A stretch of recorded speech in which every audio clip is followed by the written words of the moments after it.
I'll take care of business first. This is some comments from Valley Watch, from the Sierra Club, from the Appalachian Center for the Economy and the Environment, from the town of Newburgh, Indiana, and the county of Warwick, and the Kentucky-based Cumberland chapter of the Sierra Club as well.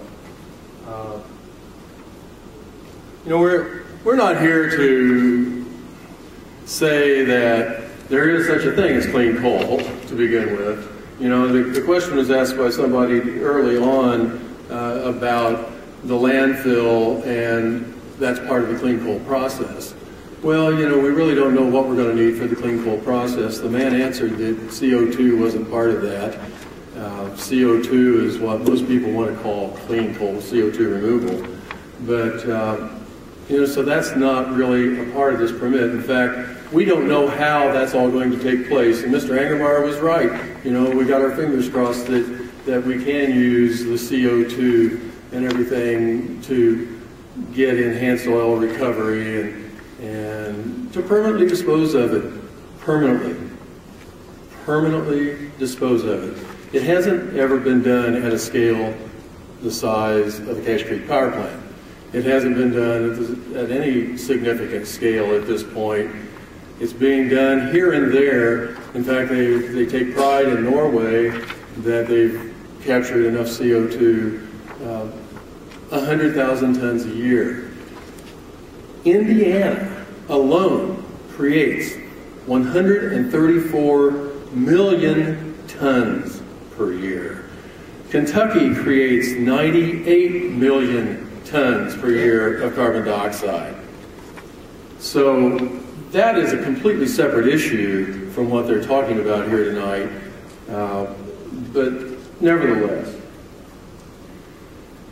I would like to suggest that in the landfill that you really have a good, clear knowledge of what the waste characterization is. I don't think that you have any concept about what might or might not come out of this plant. It's a new plant. It's a size that's never been used before. It may have been used in another country, but I'm not aware of that. But if it has been used in another country, you ought to go get samples of their waste to determine the levels of the heavy metals, the levels of radioactivity, the levels of other things that are going to come out of this process. This is not a clean process. Coal is not a clean thing. So waste characterization is a very important deal here. Because, why is waste characterization an important deal? Because if this gets out into the environment in Henderson County, it could pollute your groundwater. Are you on a well? Do you drink water from a well, or are you on city water? Oh, we have city water. Well, that's good, because anybody that's on a well that may be down gradient from this, unless this permit is written so stringently that there will never, ever, in the history of the rest of the history of the world, there will leak into the groundwater. Because if it does, whoever is there at that point, whether it's some future being or us, will be affected by that when it gets to the groundwater. We only have the one Earth. Now that's how, you know, you're going to say, you know, he's crazy, he's thinking so far in the future. Well, you know, it wasn't that long ago that we had never been on the moon and didn't know what things were like in space. So things can happen rather rapidly. For instance, the economic collapse that we had recently. You know, one day it's good, the next day everything's in chaos. You know, global warming is kind of like that. When you deal with global warming, it's a major national, international, global issue. Everything is affected by it. This power plant will be adding to that unless we get that carbon dioxide in the ground appropriately. Now, that seems to me, if we're going to put it underground, that should be part of the function of maybe this permit. And they should have to say exactly what they're going to do. But they're not requiring that before this plant is built, apparently. Okay. Now, I'd like to talk about the big picture of Henderson County for a moment, too. I've heard a lot of things about how wonderful this is going to be for economic development here. And no question, there will be some money go to the construction workers that work on this plant, and there will be some local people hired. There will be general economic activity. I don't know that I buy the 7x multiplier for the amount of time a dollar turns over. But anyway, when Mr. Angermeyer talked about cheap CO2, there is nothing cheap about capturing CO2. There is nothing cheap about sequestering CO2. Can you address your comments to the solid waste landfill? I'm getting to that. It's all, yes, I can. And if you just won't interrupt me, I'll, how long have I been speaking now? 7 or 8 minutes? About that. 5. Well, I know you drove over from Frankfurt, but, I live here. I'm going to be impacted by this permit.